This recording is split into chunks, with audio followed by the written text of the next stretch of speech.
The Chicago Bears just wrapped up their very first training camp of the 2024 season, and Caleb Williams kicked off his rookie year. Starting off with some guys who weren't at practice, Odunze missed today's practice for a family funeral. He will be back tomorrow at practice. Gerald Everett had some issues from training per coach Matt Eberflus, so he's I think on a day-to-day basis, so nothing major per Eberflus. And Kieran Amagaji, who was drafted with an injury, he is still recovering from an injury he suffered in college. So guys like Braxton Jones and TJ Edwards were at practice. However, they were limited. They have a couple tweaks from training as well.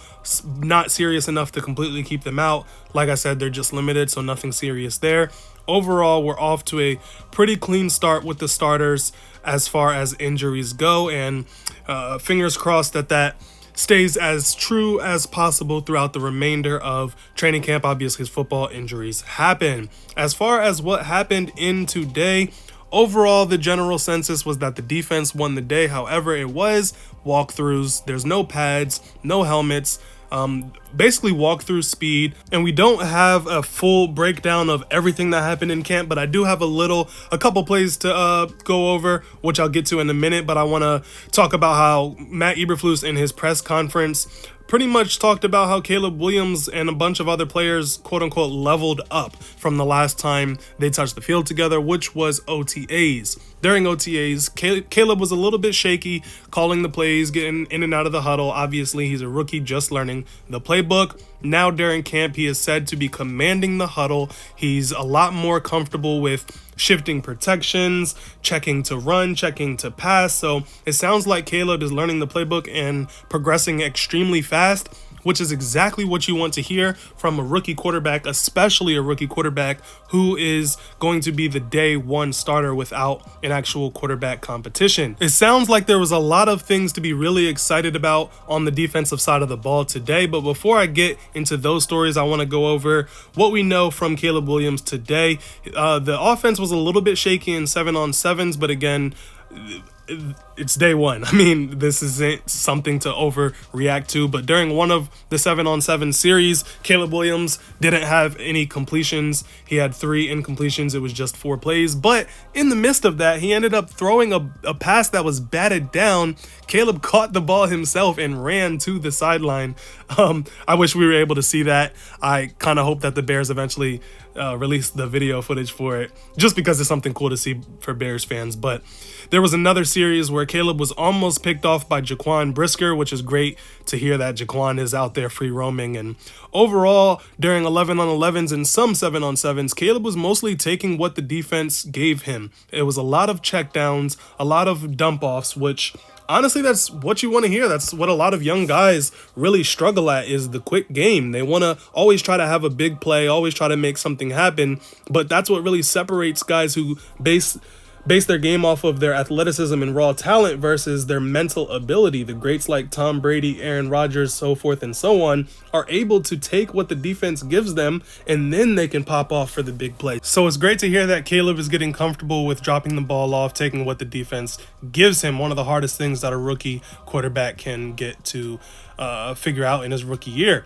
First team full series, all 11-on-11s. Looked like Caleb Williams had a laser out completion, and shout out to 79th and Hallis Hall podcast. They were doing great covering along with a few other Bears reporters. That's how we're able to get some of these insights. But Caleb was not forcing any passes. He looked off the defense. He was using his eyes. There was one where he almost threw a pick, which was read all the way by Elijah Hicks, but overall the defense did win that session. Like I said, first practice for Caleb Williams, you're hearing the right good things. You know, sometimes we can be caught up in the results, but you want to look at the small details. It seems like Caleb is getting the small details down. Eventually the results will come, but this Bears defense is a good Bears defense. Remember, guys, last year the Bears were tied second in the NFL for interceptions, so it's not like he's playing against scrubs every day. So he had a moment where he threw a sidearm pass completion to Keenan Allen. I believe one of the reporters said that in Keenan Allen's press conference when he was talking, and you know, he has all the intangibles, so we'll see how everything plays out. So moving on to a little bit of the other team. One thing that I want to mention about Rome Odunze, who did not practice today, in Keenan Allen's press conference, he was asked of what he thought of Rome. Keenan said that Rome Odunze is better than he was when he came into the league. He said he's faster than he was. He gets out of his breaks in his route running compared to when Keenan was the same age as him, which is crazy because Keenan developed into one of the greatest route runners this game has seen in the 21st century. So for Keenan to say that Rome is even better than he was, he said he was a complete, more polished receiver. Obviously, Rome was the number 9 pick in the NFL draft. He's a top 10 pick wide receiver. So, you know, those are things that you want to hear. You don't want to hear that he's a project wide receiver, but it's just so insane to think that the Bears were able to get such an elite prospect wide receiver in the same draft that they got Caleb Williams, along with DJ Moore and Keenan Allen. So I truly believe that the Bears wide receiver core is going to be one of, if not at the very least, a top 3 wide receiver core in all of the NFL, which is just, I mean, that's just incredible for a rookie quarterback, yet alone the number 1 overall pick rookie quarterback to have out of the gate. So flipping over to the defensive side of the ball, I want to highlight Javon Dexter, who is going to be a massive piece to the defense. I'm not just projecting that he's going to be great as much as I'm saying the Bears need him to burst into the scene, because the Bears defense heavily relies on interior pressure, much like the old 2006 era Bears where they had Tommy Harris, and he was pretty much the motor on the team. And when Tommy Harris was hurt, you definitely saw the difference in the defensive line. So Javon Dexter is really going to have to play that role on the interior of being an explosive rush guy. Montez Sweat said that Javon practiced he did the conditioning test with the defensive ends. He's looking meaner and leaner. He has his first NFL offseason where he's able to perfect his craft. He was a rookie last year, so it sounds like his body is transforming. He's becoming quicker, more explosive. And head coach Matt Eberflus was asked about the play where Javon Dexter tipped a pass from Caleb Williams, and Flus said, I don't know if he tipped it. I think it hit his chest. I mean, Javon just jumped straight up into the air, and he's just an absolute menace, a force of nature. He's so huge that he's able to clog up that middle. It's a really great combination with the middle linebacker Tremaine Edmonds, who is also a freak of nature, who's 6'4", extremely sizable with long arms for the middle of the defense. So as long as the development goes according to plan, especially with new defensive coordinator Eric Washington, whose specialty is defensive line, the Bears can be a really tough team to beat in the middle of the field. So really hoping that Javon Dexter is everything that the team is saying that he is, and he's going to have a huge explosive year.